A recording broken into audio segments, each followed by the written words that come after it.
all of those things. And it was quite tricky to bring it all into something that was actually meaningful. But actually, AI is perfect for that because it analyzes all of the data, so it's like an assistant. It gets something meaningful out of it and creates recommendations and analysis. And then you can then use that to create stuff. So whether that's content or whether that's kind of a report or a presentation or stakeholders or whatever it is that you want, you can use AI at every level of that. And manually, that would just be so time consuming and difficult and not particularly enjoyable, you could say. Although if it's obviously part of that you enjoy, you should probably keep doing that. But I think what I would say is you really do need to remain in control of it. So the worst way to use AI is to stick in a prompt, is to stick in a prompt, see what comes out and go, yeah, that's all right, I'll use that. That's not how you should be using AI. You need to be adding your own personality, your own thoughts, your own skills, and that's how it rises to the top. And we were chatting just before we started. We're saying, actually, anybody can create bland content outputs, but where you can actually rise to the top is when you add your own expertise to it. And so you and AI are a winning team. You just got to know how to work with it. So that was that slide. Okay, so how to get the best outputs. Now I've been through so many webinars and training things where they've tried to go on and on about prompt engineering and kind of overcomplicating things. And this is the best framework that I have found. And I've got a handout for this afterwards, so don't feel you need to write this down. I've got a little handout which has got this and an example of that, and then it's got some links for training things that I found useful. But this framework, RACES, to me is the kind of the best. And if you apply this to your prompts, you'll get some good outputs. So essentially it's saying, okay, who do you want the AI to be? So you would go, you are an expert marketer. You specialise in North Northamptonshire, in, I don't know, high street businesses, whatever. So that's kind of giving it the role straight away, giving as much context as possible. Then action, what is it that you actually want it to do? Now, the vaguer you are in all of these, the more general and bland the output will be. It's just like when you brief a person. If you don't give the person all the information, what they give you at the end will be rubbish. And so it's exactly the same with AI. It's rubbish in, it's rubbish out. And all the bland slop that you see out there at the moment is lazy people just going, give me a Facebook post on, producing plates or whatever. If you put in huge amounts of detail, you give them background, you give them your personality and your style, then you'll get something that's actually really good and then you can be proud of, and that will rise to the top from all the other slop that's out there. So role, action, and context. So in all of these tools, you can upload other materials. So you can upload, if it's content, and I'm using that as an example because that's what most people start at. You want to put stuff that you've created yourself. You want to show information about your target audience. And when I say information, as much information as possible. You can't give it too much information because it can, a person, you probably can't give too much information to. But AI, that's the nice thing about it. You can throw everything at it and it will be able to read it and make some sense from it. So give it as much context as you can. Expectation. So it's not enough to say I need a blog post. Okay, so where is the blog post going to be? Who's going to be reading it? how many words does it need to be? You know, what's the call to action at the end? What do you actually want people to feel when they read this? You know, what do they want them to do? And then sources. So you want to know where your AI is getting the information from, because we'll talk about this in a few slides along, but you do not want to be plagiarising things. So the LLMs have been trained on loads and loads of data, and some of that will be copyrighted material. So what you don't want to be doing is plagiarising other people, you know, and nobody sets out to do that, but you could unwittingly do that. So you need to know where it's getting its sources from. So obviously this depends on what you're asking it to do, but always check the sources. And also say things like British English. I mean, it always forgets that, but if you say, yeah, I need to have British English, that helps. Okay, so safety precautions. I've sort of alluded to some of those already. But first of all, please sanitize any information. So do not put anything into ChatGPT or any of the others that you would not want your competitors or your clients or anybody else to see. Because it's very unlikely, but it is possible that that could then end up somewhere else. So your competitors could put them in a little prompt there of like, oh, how much should I charge for this? How much are my competitors charging? And if you just stuck in all your sales figures and all your client information, they could potentially get all that. So we've all, as small businesses, we've all been through the sort of GDPR headache about 5 years ago, whatever it was. We all became kind of hyper vigilant about what we do with our client data and our customer data. But then people are just kind of shoving stuff into ChatGPT and thinking that that's okay, and it's not okay. So you must sanitize data. So yes, it's great for analysing data, but just be careful about what you put in there. I said this before, but verify the outputs. So always interrogate answers. Don't just accept it. I think what's really funny about AI is it gives you these answers with such authority. You know, it's like you believe it, but it's just a machine. So you shouldn't just blindly believe everything that it tells you. And if you're kind of held up for plagiarism or something, you cannot have as a defence, oh, ChatGPT said it. You know, that's not going to hold up in court. So just be careful on that. And then comparing tools. So yes, I'm saying if you're at the start of your journey, just stick to ChatGPT because it's just too much stuff. But if you're getting confident with ChatGPT and you're like, do you know what? There's some specific use cases which I want to try some different tools. Compare them. Put the same prompt in 2, 3, 4 different chats and see what you come up with. And sometimes, I mean, I haven't done this myself, but people do say that if you put the same prompt in ChatGPT, like 2 hours difference, you'll get different responses anyway. So yeah, try it. If you don't like the output, you don't have to use it. Just use what's good and build on it. And that's kind of when it, you know, when it comes into its own. It should be about inspiring ideas. It shouldn't be about doing your work for you. So here are some general marketing use cases. A lot of people do start with content creation because that seems kind of the most obvious. And content creation, you can do some great stuff. You can generate copy, obviously. Videos, lead magnets, you can create a lot. And you can do some pretty good stuff, and particularly if you build on it. So the stuff you generally get back first is not great, but if you kind of know what you're doing, then you can create some really good stuff. And I've always said that the best person to use a copywriting AI tool is a copywriter. The best person to use a design tool is a designer because they know what they're looking for.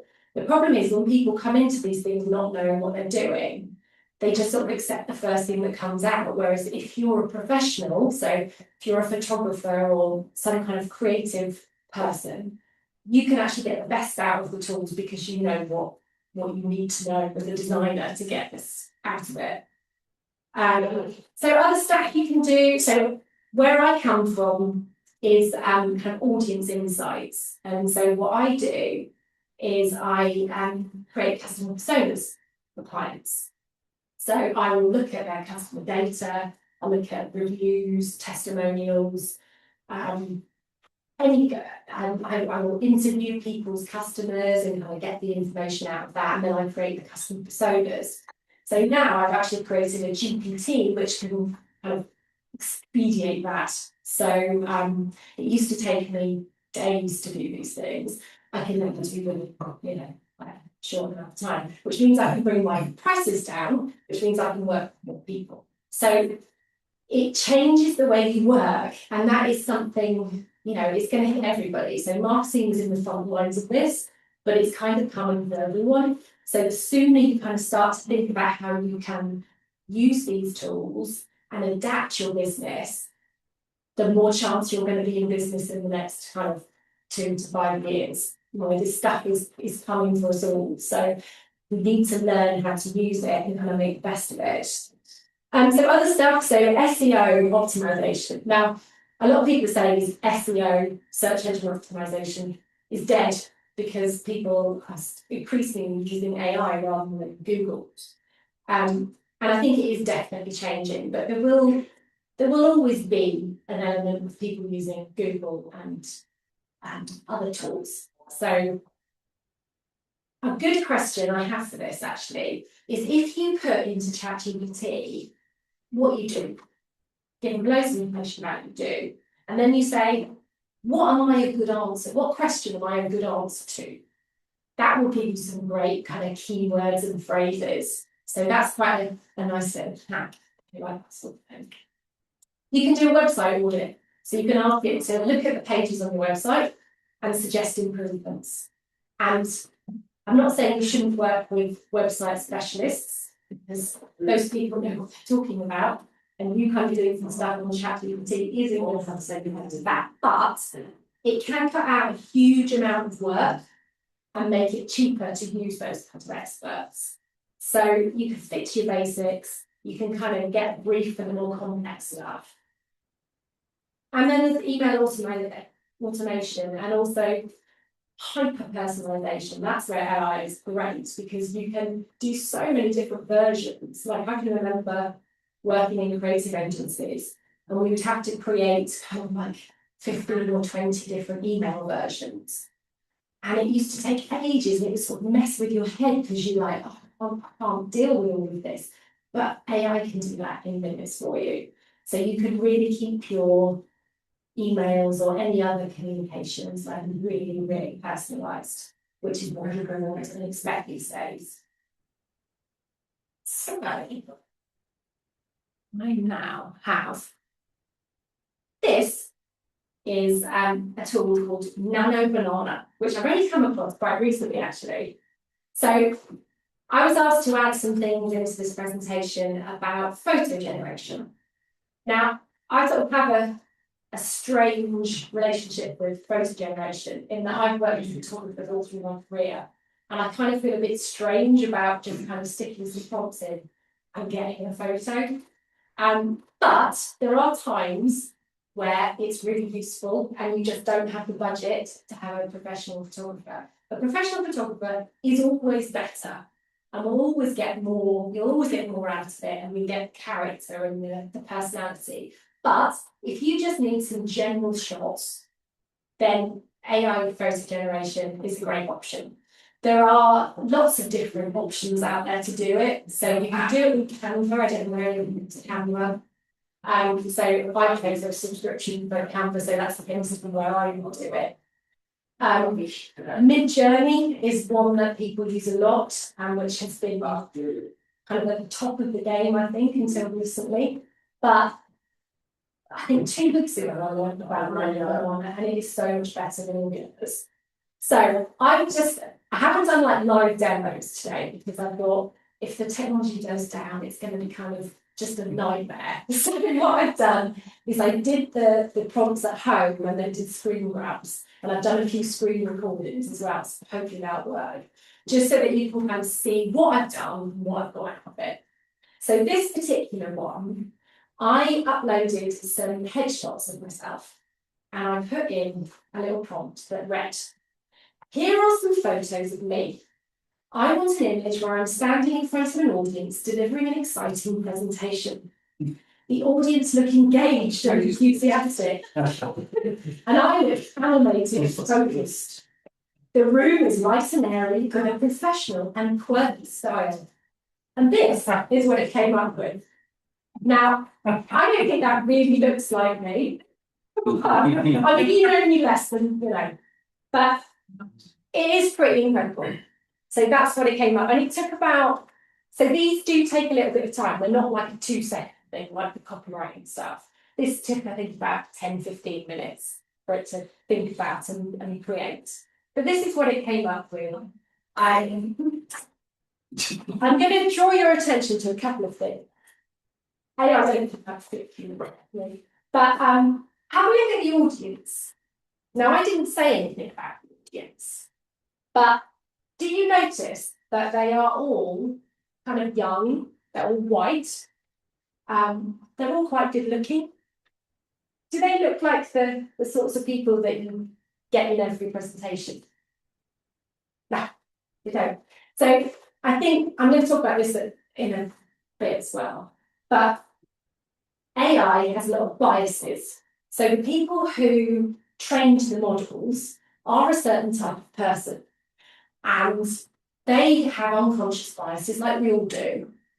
And so when you get, and it's particularly obvious when you see a photograph, but it's obviously baked into every AI response. So as a user, you need to be aware of these biases.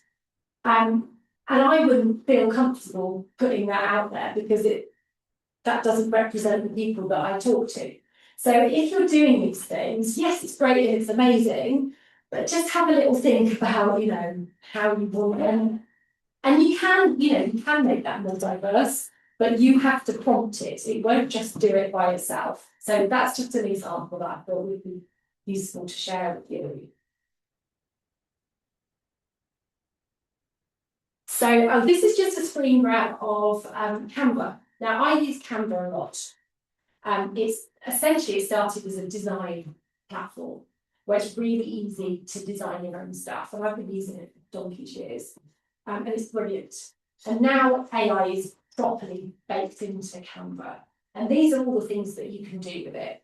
And it's really good at some of these things. It's not so good at others.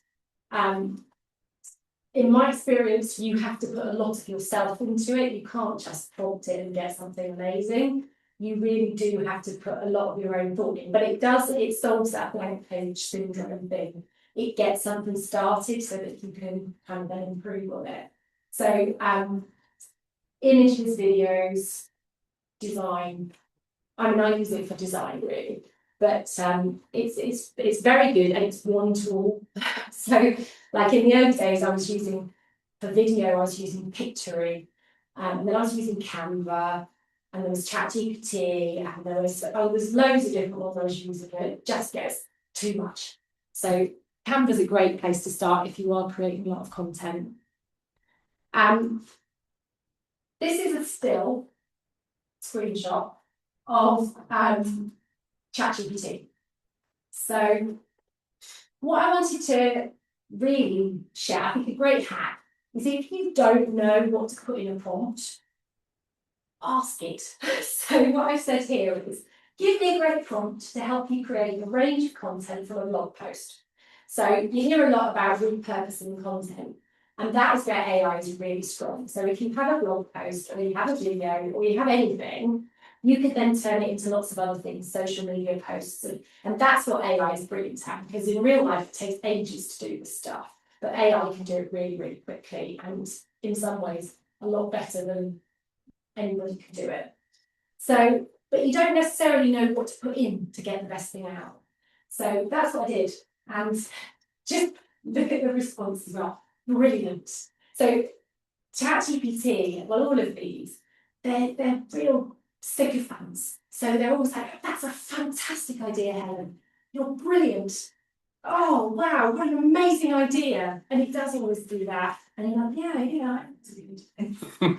You probably go to bed. But yeah, brilliant. That's exactly the kind of strategic thinking that multiplies your content impact. Anyway, to generate a cohesive range of content, so all that stuff, needs to have strategic context, creative direction. So just like a person, you know, whatever you would give to a person to create something, give it to ChatGPT. You know, it does things fast, but you can't cut corners on what you give it, because if you cut those corners, you're going to get slop. So purpose. So what is the goal of the blog post? You know, is it lead generation, thought, audience, education, whatever? Audience, who are you speaking to? So again, this is my area. Describe their mindset, their challenges. What's going to catch their attention? What do they actually care about? What are they paying for? Voice and tone, how should the content feel? Is it educational? Is it authoritative? Is it kind of conversational? Core message and theme, what's the main idea of argument? Formats you want created, so what specifically do you want? So if you go, I want a range of social things, you're going to get rubbish. But if you say, right, I need a LinkedIn carousel, I need a, not Twitter, because I use Twitter, no. Instagram caption, I need an introduction to an email, podcast talking points. It can do all that, but you've got to be specific about what you want. And then the call to action, which is the marketing person, everything has to have a call to action. You know, what do you want people to do? What do you want people to think afterwards? And then brand context. So anything else that's relevant, basically. So that's kind of my on points. So use the RACES framework. If you're still not quite sure what to put in it, ask it what it needs. And then you can also ask it to ask you questions. So you go, just ask me the questions that you need to know in order to create this. And then you can just answer them. And then it's got everything it needs and you can get decent output from it. So this slide, I'm going to be honest, pinched this from another piece of training that I did last week. I was going to rephrase it and I thought, no, it's really good. But if you are serious about marketing, and I know not everyone is here to talk about marketing, but if you are serious about marketing, this is what you need to do. So people often, they just get to number 3. So they just start creating content. And it's so easy to create content that they just kind of get into it and start churning stuff out. And that's why there's boring stuff everywhere. If you go to number 1, which is my area, about understanding the audience, then you get some really good stuff out. So conducting market and audience research. AI is brilliant at that. You can access people and thinking that it's very difficult to do without using AI. You can analyse your competitive positioning. So you can ask it to look at all your competitive websites. You can upload your competitive content. And you can say, okay, where do I sit against that? So it's kind of really useful for doing that. You can build personas and ideal customer personas. Use both of those. But again, that's what I do. But you can think, okay, so who is my best customer? And you know, what is it that they actually really like doing? And the way to do that is not to just ask ChatGPT, because they don't know who these people are. But what you can do is you can upload your reviews, your testimonials, your any kind of customer feedback that you've had, basically surveys and things, and ask it to kind of say, okay, so what's the language that my customers use? What are the things that they're interested in? Where do I sit in amongst all of my competitors? You know, how do they feel about me? And you know, what are the good things that they like about my business? What are the things that actually they find quite tricky? So it's really great for gathering knowledge about that. So you can identify their pain points and motivations, which you can then get into your content further down the line. So number two, so once you understand your audience, like where are they? Where can you target them? So people often forget you need to define your campaign objectives. So this seems like it's such a boring step, but it's something that's absolutely essential. If you're serious about marketing, you have to set some objectives. What is it that I'm trying to achieve? It's not just about churning out content. It's like, well, what do I want this content to achieve? So define your campaign objectives. There's some actual KPIs that mean something. So it's not just about the number of likes and followers. It's about, well, what do you want? A particular number of leads. What is it that you want? It can help you to craft campaign themes and develop your messaging, which is all coming from the audience. So you have to do the audience stuff first, and then you can create a channel and tactics plan. And that's kind of like at the end of this. It's like, well, okay, I know who my audience are. I know what they're interested in. I know what motivates them. I know what their pain points are. I know that they consume these types of media. They're in these particular places. I know this messaging resonates with them. So now I can create a plan. And then you can start creating the content. And AI can help you not just create it, but also just make sure that you have consistency so that you have a very consistent brand and style. And it doesn't look like it's just created by kind of hundreds of different people. Can help you repurpose and adapt content, which I talked about. And it can also help you localize and translate. I've got a little treat for you in a bit where I have translated a video of myself, which is hilarious. And then the final point is it's about measuring and improving performance. So marketing it's an iterative process, is what they like to say. But it basically means it's about testing and learning. So it's rarely the case that you put something out there and it works perfectly first time.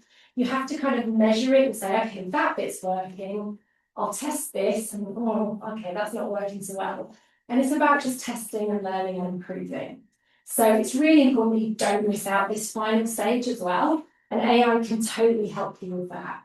So it can help you identify trends and analyze performance. Like I hate Google Analytics. I don't know if anybody uses it, but it's a horrible thing.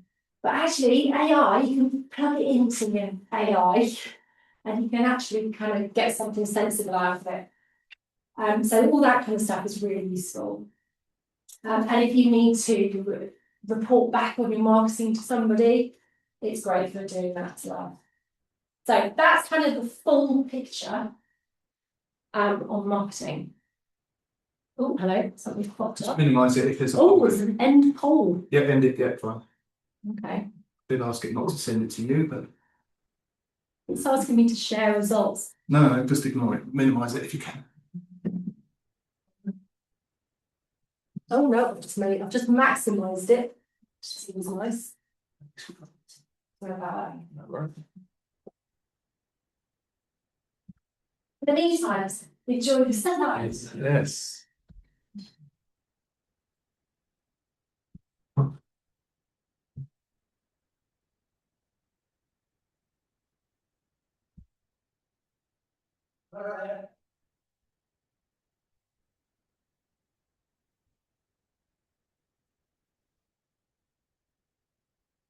So after this, I'm going to talk about beyond marketing, because I know not all of you are here to talk about marketing. There we go.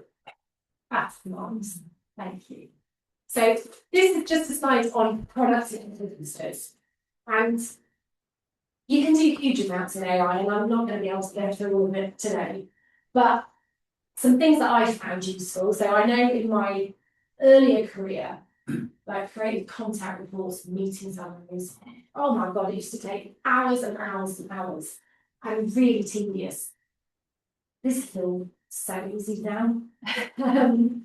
So you can get, if you do a Zoom or a Teams meeting or something, you can get a transcript immediately now. You can get it to summarise your action points, all of that stuff's really easy. But again, if you're having a confidential meeting about stuff you don't want people to know, probably best if you don't use AI to summarise that. Proposals and presentations. Now this is where I use it all the time, and it's saving so much time because creating proposals and presentations used to take up huge amounts of my time, and now I can do it so much quicker. So you may not be surprised that this presentation was created using AI. Mic drop. And I'm going to show you that I'll show how I do it in a minute. But you can do this stuff so easily now. And like, you know, these little drawings and stuff, it's nice, isn't it? Yeah. Yeah. So I mean, I used to struggle to do stuff like that because I have a marketing background and I have an eye for good design, I think, but I didn't mean I could create it. Whereas this stuff, just instant. So it's really good and easy to use. Customer review. There's actually, I don't know whether any of you have customer reviews as kind of a big part of your marketing, but there is, what's it called? Magicreview.ai, if that's important to you. It coaches your customers on how to write you a good review. So if there's something particular that you want your customers to say in their reviews, it will coach them to do that.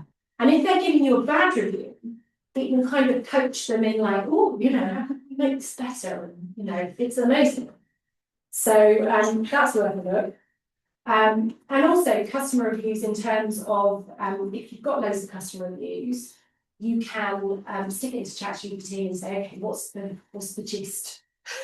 You know, what do I need to know? What do I need to improve on? So it's kind of really good for that kind of stuff as well. Content repurposing. So if you've got a presentation like this, you could go, okay, well, how can I turn this into a Facebook post or a LinkedIn post or whatever? So yeah, it's the same as typing of other content. It's great for turning stuff into other stuff. So, oh, hello. Right, so I use a thing called Gamma, Gamma. So you can see this is a screenshot of me producing this presentation. So basically, if you can see down here, and I've got, I think the next slide. It might be my little demo. Well, that's not. I did do a little demo, but it took like 5 minutes. It's a bit tedious. So I've kept it as the screenshot.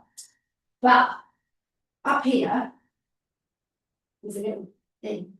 And you can see these little stars, drop down menu. That says edit your slides in AI. So I just put in like, I want the four steps to be next to each other. For this one, I needed to add, I didn't do it again, but I wanted to add 2 extra things onto here. Now in the old days, in PowerPoint, I'd be there and it'd take me an hour. But, oh no, and it just wouldn't work properly. And then the triangle would turn into something else. It'd be like, oh, it's a nightmare. Now I just put, I want to add 2 in. It was analyst and collaborator or something. And it did it in like 3 seconds. So it's so much better. And as I say, I used to spend so much time doing this, and I didn't really enjoy doing that bit. You know, I liked giving the presentation, and I liked thinking about the presentation, but I did not like doing all this business. So it does it for me, and it's brilliant. And it does it so quickly, it's unbelievable. Oh, hello. Oh no, this is, I've started the thing, here we go, look. See, it is a bit tedious, isn't it?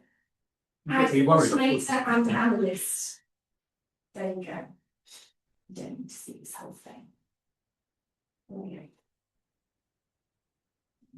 It's just by the Here we go. So it's an editing card. And then it thinks about it for a bit, and then you'll see it change in a minute, hopefully. Yep. There you go. There you go. So you see how quick that was. I know it felt like really long here now, but in real life it feels quite quick. So right, okay, this is the homepage for Gamma. I perhaps should put this first actually, but it can do lots of stuff. But it's essentially, I use it for presentations. You can create websites, I think, in it. I haven't tried that. But you can do it in various ways. So you can put a prompt in. So one line prompt in a few seconds. I think we can all guess how that's going to turn out. Not going to be great. So what I do is, so if I'm doing a presentation like this, I will have a Word document. And all my thoughts will go into the Word document. Everything I want to say will go into the Word document. And then I will upload that, or cut and paste it in here. And then it will create me a presentation. And I've got a brand kit in there, so it knows how I want to present stuff. So that takes a little bit of time at the start setting it up, but it's quite easy and it's not take that long. But so you upload your logo and what sort of colours you like and what sorts of. So I don't tend to use photos. I like to use illustrations. So I just say all of that, and then it prints it, and it's amazing. And it even edits your text and stuff. So it just makes sense of all the stuff that's on the page, puts it into in sensible order, and then creates it in a style that I couldn't have done myself. And then obviously it's not perfect, so you've got to go in and you've got to edit it. And there's bits like, oh, that's a bit weird. Then you edit bits down, you can add stuff in. It's very, very easy. I mean, it's literally just kind of lost. Really, really easy. So yeah, or you can import something. So say you've got a presentation already and you want to turn it into a proposal or whatever. Just do that. It's done it in seconds. It's absolutely amazing. So for me, I think that's kind of like, if I had to pick one tool other than a general ChatGPT, Gamma would be the one. So I paid for Gamma, and I think it's not expensive. It's like £15 a month or something. It's well worth it. I get my money's worth out of it. Okay, so here's a little treat for you. Here's a little treat if it works. Let's see. You said about translation. Oh no, there's no sound. Can we get sound? Or is that? Don't worry if not. It's basically, this is me talking Japanese. So there's another tool called HeyGen. So HeyGen, which creates videos. And you create an avatar. So you can create clones of yourself. So you talk to the camera for like 2 minutes, just gibberish. And then you've got an avatar. So you can just type in whatever it is you want you to say, and then it will create the video. You can then translate that into hundreds of languages. It might just be 100, but it's a lot of languages, which is amazing. So yeah, this was just me talking Japanese. And I'll get it off the screen because it's horrible. Oh, there we go. But it's an amazing thing. You don't have to do cloning yourself. They've got loads of avatars that you can just plug into. So you can choose what you want the avatar to look like, and then you just type in the script. It does it. You've got the video in like a minute. So it's amazing. If you hate doing videos to camera, which I do, it's brilliant. I don't use it. It's just for my own personal amusements. But if you do have to create things like how-to videos, or if you're doing like a course or something, but you're not particularly selling, maybe it's kind of an internal thing, it's great. And if you do need to translate into lots of languages, I don't know whether that Japanese is good Japanese. So there's nobody who speaks Japanese here. So, you might well go, that's a load of rubbish. But so I would always run it past a translator if you are using it seriously. But it is incredible. that you can do that. I mean, you can literally, I think it's like 150 languages or something. Absolutely astonishing. Right, okay, so that's how we're doing for time. Okay, so it's 11 o'clock. Right, so I'm going to start skipping through a bit. So I've alluded to some of this stuff before, but with AI, this was Richard's idea, I think. I think I originally was talking about this presentation. He's like, you should do the good, bad, and the ugly with AI. It's a good idea. So here we are. But we talked about the good. It is fast. It allows you to do stuff that you would never in a million years be able to do otherwise. It beats the blank page syndrome because we've all sat there and like, I don't know where to start with something. It gives you that start. So even if it's not perfect, it gives you something to start with, which is amazing and saves so much time. It's amazing for summarising and editing, you know, getting through huge amounts of data and getting something useful out of it. And it's great for translations, I think, although I've not tested it. Okay, the bad. So I've put image and video generation because it has been terrible in the past. The images, I'm just going to skip forward a slide. Do you remember these sorts of things that you saw? So this is like cloud now, and it's got a lot better since then. But famously, there's always like extra fingers or like an elbow sticking out somewhere it shouldn't be, you know, just like terrible. But it is getting better, and you know, I showed you Nano Banana, and there's Mid Journey, and I Apple have got it baked into everything already, and Google and stuff.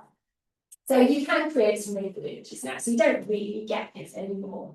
But this is another video of me. This is Clone Helen doing like a little promo for a different AI presentation that I did. I don't think we haven't got them now, we haven't got the audio. But yeah, it's really is like, hello, I'm doing this is so stilted, but it's getting better. And so, you know, we sort of laugh at it now, but probably in the very near future, there's going to be really convincing stuff available to all of us that will be really good. So if you keep on top of like Hey Gen stuff, it will be really good. Probably better than you can do it yourself because you're just like, oh no, I shouldn't have said that. So I'll go back to this.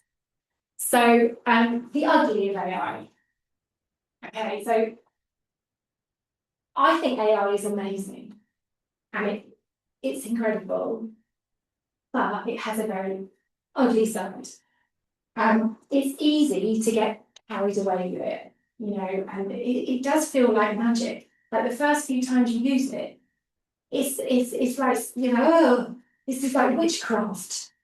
And it's easy to get carried away with that. And I said before about how it's very sycophantic, so it's like, oh, how amazing, what a brilliant idea, you know, which is, you know, it's nice. We all like to feel appreciated. So it can be a bit addictive and people can get very lazy with it. So I saw like a meeting the other day of like, it's like, oh, I've got to give a presentation tomorrow. It's like, would you like me to do it for you? Yes. Like you have to put something of yourself into it, or it's contaminated. And there's lots of health warnings that you need to be aware of. So let's go through that. Okay, right. How many of you look at stuff on LinkedIn? Oh, this is big. Oh, that's AI. And immediately you sort of switch off, don't you? And think about it. And so these are a bit old now, but something that a red flag for me is this thing. In today's fast-paced business environment, they love saying in today's, and then so that's Zoom. This is Slack. So these are big business corporates. In today's rapidly evolving tech landscape, I mean, you just know ChatGPT created that, and so you just say, oh, I'm not interested. So there's other stuff, emojis. So I have an emoji. I always put them in my emails and things. But as soon as you see on LinkedIn, everything's got rocket emojis and and archery, you know, and it's just, and loudspeakers. I mean, who uses loudspeakers in real life? It's just, you know, you just look at it and you're like, oh my God. And again, I just switch off and I'm just like, I'm not interested. So that's that one. Okay, this is kind of, for me, a bit of a danger. So we were talking, weren't we, Richard, about University of Warwick? Okay. So if you put in a very bland prompt, or even if you don't, to be fair, but you don't put in anything that's kind of personal. So these people, I don't know, I should say, I don't know that these were created by AI, but I suspect it. Because I don't believe two people would both come up with the same idea at the same time. So what I think happened is that these two universities, one University of Warwick, the other Birmingham City University, have probably said, we are targeting A-level students between the ages of 17, and we are attracting them to a university in the heart of England.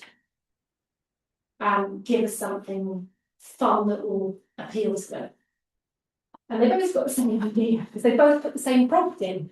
And what you've got is, this is University of Warwick, this is beyond. I'm sorry, nobody here works for University of Warwick. No, so I'm not obsessed with the university. But as I say, I don't know for sure that this was created with AI, but I just thought it was a good example. When I saw it on LinkedIn, I was like, I'm having that. Beyonder is a builder, a problem solver, a door opener. The kind of thinking needed by Birmingham and the world. BCU thinking.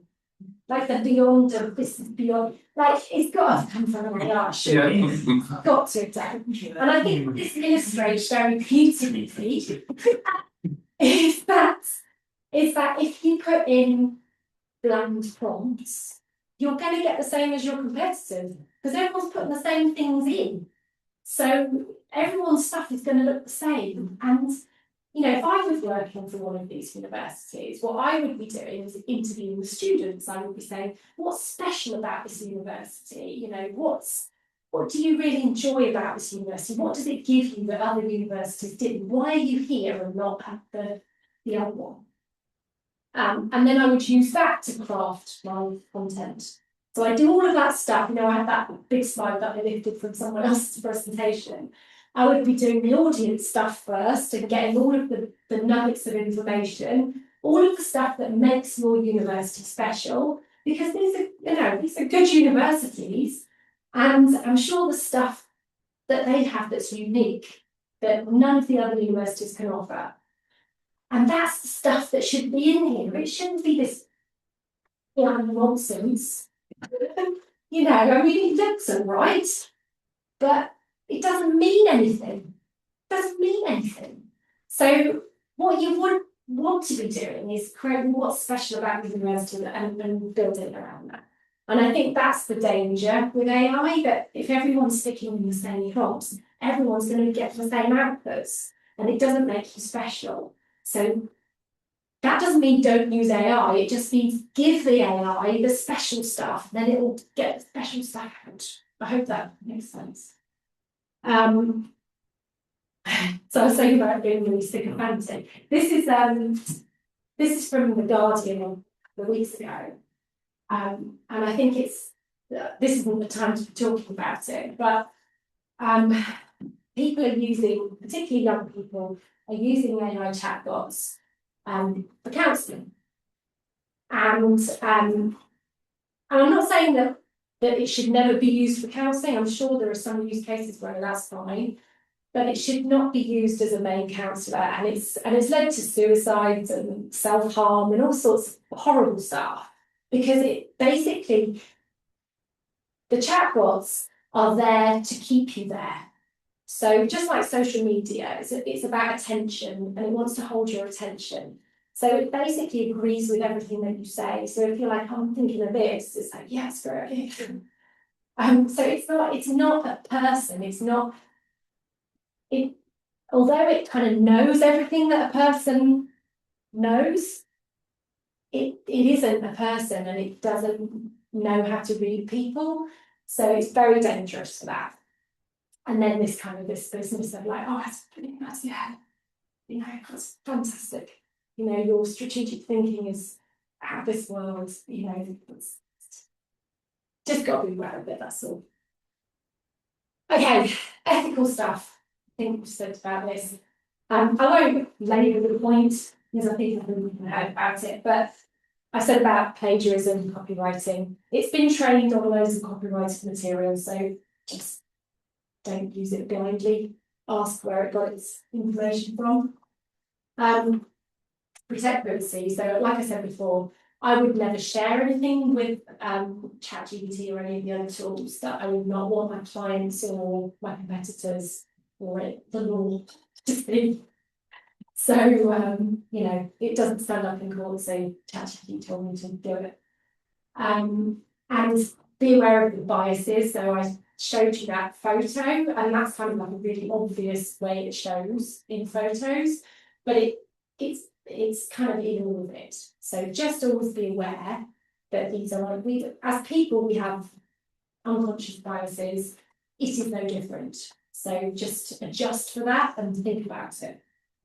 And I said, you know, just because you can do something in AI, it doesn't mean that you should. So I was on a webinar where they showed us how to take a photo from iStock. So I don't know if any of you have used iStock photo. Really expensive, so amazing photography that you paid for. It's like, you know, it costs thousands of pounds for a photo. And this webinar showed us how to choose a photo from there and then engineer it in AI to recreate it. And I thought, that's kind of crossed the line for me, you know. The photographers are being paid for their work. They've put all of that expertise and all of their equipment and everything. And they've gone out to these locations and they've created this stuff. They've paid the people to be the models, you know. It's cost money to create this photograph, and now you're just showing me how to recreate it in there. And I was like, that's not right. So I can do that, but I would never do it. And I think, again, I'm using these examples because I come from a marketing background, but whatever business you have, you'll come across these things of like, you know, I could do that, but I'm not going to do it because it's wrong. So that's. And just maintain your usual quality assurance process. So, you know, you're talking about the slot. It's like, if you'd have created it yourself and you think that's not good enough to send out, it's the same with AI. If you get something back, then just do your normal assurance thing, that's not good enough. And often the first output you get won't be good enough. And AI works best when you keep improving it. So it comes back, you're like, oh no, I wanted it to be a bit more professional than that or whatever. So you put that in and you're like, oh, yeah, but actually I'm not sure about this. And the more that you do, the better it will get. Just like with anything that you create. The first draft is never amazing. But you've got to start somewhere. And what AI does is it allows you to do that. More ugly stuff. Hallucinations, I'm sure, have you all heard of hallucinations? So hallucinations is AI lies. So, you know, sometimes it just comes up with stuff that's just not true. And people accept it. It's like, well, ChatGPT is like the all-knowing God. Well, it's not. It just sometimes has these like glitches, and it will say something's true, and it will say it with such authority that you believe it, but it's a load of rubbish. And there was a case I saw in the news about 6 months ago of this Norwegian who, I don't know why he was famous, but anyway, someone was putting something in ChatGPT about him, and ChatGPT said that he had murdered his wife. He had not murdered his wife. And anyway, ChatGPT was going around telling people that he'd murdered his wife. So he's suing OpenAI because obviously that's not true. And that's an extreme example, but I mean, I use it all the time, and it'll quite often, I'll put like some details about an event or something, and it'll create something, and it's got the wrong date on it. And I put the right date in, and it's like, oh, it's the wrong date. Or like it put the wrong place in, or, you know, and it will just sort of make stuff up. So don't assume that everything it gives you is correct. So have the same quality assurances as you would with anything else. You know, just check stuff. You know, just proofread stuff. I mean, I just find it amazing that people publish stuff without reading it first. So, you know, just check things and make sure it's right before you put it out there. Security risks. If you're using ChatGPT or any of them, speaking for some 10 minutes, it's fine, 10 minutes. actually, we're getting towards that. Know how to turn off sharing in your settings. So in ChatGPT, it's quite naughty. If you go into the settings and you go into security, it says on it something like share this with, help to improve the model. That it says help to improve the model, which basically means everything you put in them will be shared and the model will learn from it. But the way they word it, you don't quite know what you're doing, but you need to turn that off because otherwise everything's checking that. So anyway, know the models, know how to disable that in all of them. If you're not sure, ask ChatGPT to read the privacy statements and give you the executive summary. That's another good way of using it. And if you're using a free tool, nothing is free. So it wants your data and it wants to learn from you. So just be aware of that. So if you want to use a free tool, that's fine, but just be aware that nothing's free and it's getting stuff from you. Oh, I almost forgot sustainability. This is giving me a lot with that. AI has these enormous data centers, and they use incredible amounts of electricity, incredible amounts of data. And so, particularly when you are doing photos and videos, that uses such a huge amount of electricity and water. So if you are interested in sustainability, and if you have sustainability policies, then maybe don't just be creating cat videos and stuff. You know, just use it where it's useful. Don't be kind of wasting it. So well, I think it's most of those. Right, okay. I'm going to draw it to a close now. So I feel like I've thrown a lot out there today. But if you kind of want to take action, but you don't know where to start, remember what I said at the start. What is it that your business needs? Start with that. So identify the impact. So what's the most important change that your business needs? Start there. Select the right AI tools for that particular need. And if you're not sure what tools to use, ask ChatGPT. Say, I'm looking to do this. What AI tools are available? What should I be using? Set guidelines. So it's all very well you knowing all of this stuff, but if you work with people who don't know the stuff and they're sticking your customer data in ChatGPT and going, oh, I've made this amazing report for you, then that's not great. So if you do work with other people, make sure that everyone works with those sort of stuff as well. And start small. So I've said this a few times, but you don't have to use all the tools. Just use ChatGPT to start with. Get comfortable with that, and then you can kind of expand that as you want to. And that is all. Excellent.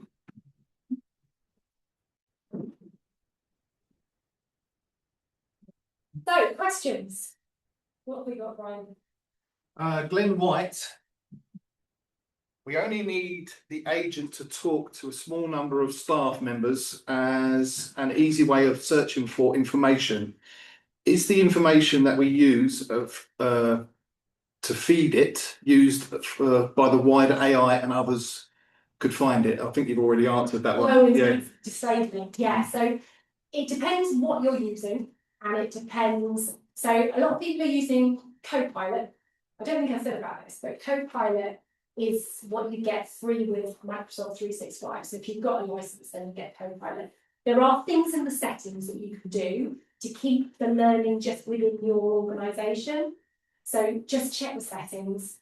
It's different on all of them, but on ChatGPT, it's this thing of like sharing to improve the model. So you just got to turn it off. It's just like a toggle thing you just turn off. Okay. Glenn White again, can the AI agent automatically monitor incoming emails? Yes, absolutely. So there's all sorts of automations you can do.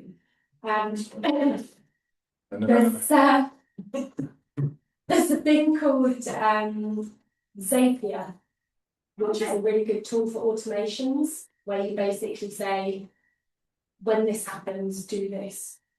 So that's worth looking at if you're interested in automations. Any in the room? Any questions in the room, guys? There we go. If that's so good. So hypothetically, if I had been given the task of writing a speech, this is hypothetical, and asking for a friend, yeah. And the basis of the speech was based on existing documents, reports, strategies that already exist. Could I do as a first stage, chuck all that in and get, say, like sort of request a 20-minute speech based on all that content that's in there? Absolutely, yeah. And then can I then use that speech when that's been created to go to Gamma to actually then create a presentation to go with it? Yes. That's how you just absolutely. I mean, that's what I would. So you could do it in that two-stage process. And when you put in the actual words, so the speech, into say like create me a presentation, could I ask it to put appropriate images in as well? And it would come up with graphs or images or whatever. And then iterate and refine. Get it great. Yeah, and you can put your own photo in, but I mean, you can upload new stuff to it as well. So it will give you like a basis, and then you can, if there's a particular photo you want to use, and sort of just a supplementary to that, if I hypothetically go and do that, which I may or may not do, just on the ethics side, you covered it with plagiarism, but I was just thinking around sort of my natural reluctance to embrace AI, because I do feel as though it's a bit like cheating, isn't it? But it isn't. And what's the general sort of business corporate consensus about using AI now? Because I know colleagues that used it early on, and they were very, very cautious about saying they'd used AI, because it was like, Well, you have to be. I think you just have to be honest about it. Yeah. I mean, I never hide the fact that I'm using AI, because I think the early days everything didn't. It's like, particularly as a copywriter, it's like, oh my god, So, but now I think everybody uses it now, and I think it's kind of worse if you don't use it. I mean, I don't. The future is not AI. AI is now, and it's just going to get more and more. So, use it, but just be honest that you've used it. There's nothing wrong with using it. As long as you use it in a responsible way, I think that's a really positive message. But yeah, go ahead and get your presentation on. Yes. Is there an AI chatbot for a website that you'd recommend putting on? To create a website? No, if you've got an existing website, to have those chat bots on the website, just for customers, is the one that you've seen other people using? Not one in particular, I'm afraid. Okay. No, but there is the specific training on that sort of stuff, which I can send you. Yes, please. So I have got a handout, which is not very long, it's not 3 pages, but it's got that races framework on it for prompts, and then I've also put a prompt on using the races, so you can kind of see how it works in real life. And then I've put some, I think 3 links to some training that I've done, which I found really useful. And there's various people that are offering training on that sort of stuff. So yeah, If you want to send that to Danielle, she'll send it out to all the participants, whether you're in person or whether you're online, so we can get that sent out to all of them. But that'd be a useful tool, I think. Thank you. Any others, guys? Excuse my total ignorance here, but is all the different packages, ChatGPT, are they websites? Are they do I download software? Are they apps? And are they? You mentioned, I think Gamma was the one you mentioned, where you pay £15 a month. I'm aware that we've listed probably 10 different packages here. Well, £15 not a lot, but if you're doing 10, then that is well, that's why I think just keep the number of things that you. So I only pay for. I get the. I don't know what it's called now. But ChatGPT, like the first one, which I think is about £25 a month. So I pay for that, and I pay for Gamma. I have paid for others in the past, but I pay for Canva as well. But those are the only three that I pay for. And then I try and do as much as I can in those, because I don't really like using lots of different free things, because I say nothing's free. So I try and keep it to those, because those allow me to do pretty much everything. So yeah, I would just pick one tool initially, and it is worth paying for one of them, depending on what it is that you do. But I would say for you, ChatGPT to start with, and just try it out. And if you don't really get any money's worth, then cancel it. Thanks. Social media management, is there anything specific on that side of things that sort of looks after your pages? And Yeah, well, there's lots of different ones. I mean, I've used HubSpot. I do. Oh, I used to, but not with integrated AI or anything. Well, HubSpot's a good one. I mean, I can't remember how much that is. I do a lot of training actually on HubSpot. So there's lots of free training on there which shows you how to do stuff. I've had an account for a long time. I haven't used it. Yeah, well, it's worth having a look at that, because I find HubSpot best for that kind of stuff. But yeah, I mean, the Zape, that I said about as well, is worth looking at.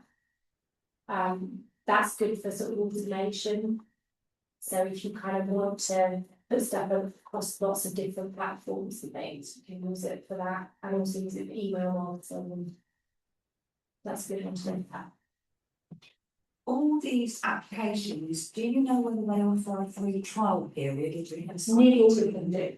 Pretty much, I can't think of any that don't. Most of them will let you try it out for a bit. Some of them you'll have to put in your credit card details, which I don't really like doing. Because if you don't, if it's loads of rubbish, you don't want me having it. but yeah, it's pretty much all do. I can't. And sorry, I didn't answer your question about normally websites. It's just reminded me. They are pretty much all just websites. So you can just Google Zenkill, whatever. It'll just be a website. And, I think I showed you one of the ChatGPT windows. Just looks a bit like Google. They're all the same, so it's just chat. So it's just a box. So you just put in the prompt, press the thing, and it come up with it. And then it's like it just displays as a conversation. And so you then go, oh, I'm not sure. You can try this. And I mean, what's amazing with it is that if you're dealing with a person and something's not quite right, you go, oh, I'm not sure about that. Can you just do it like that?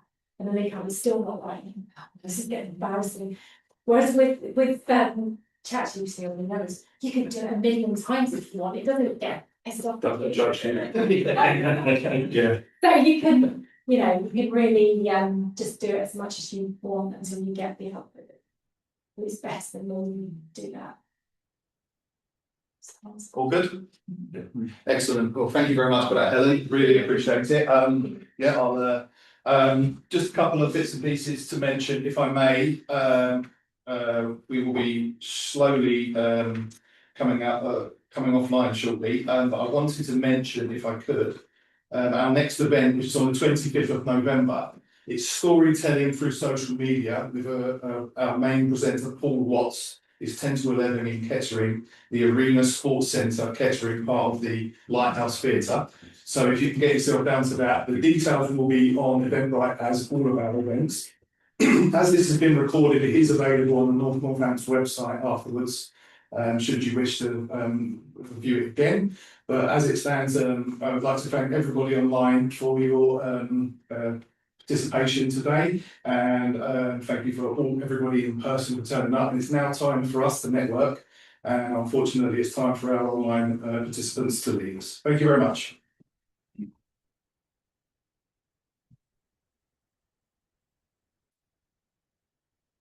Another good tip on chat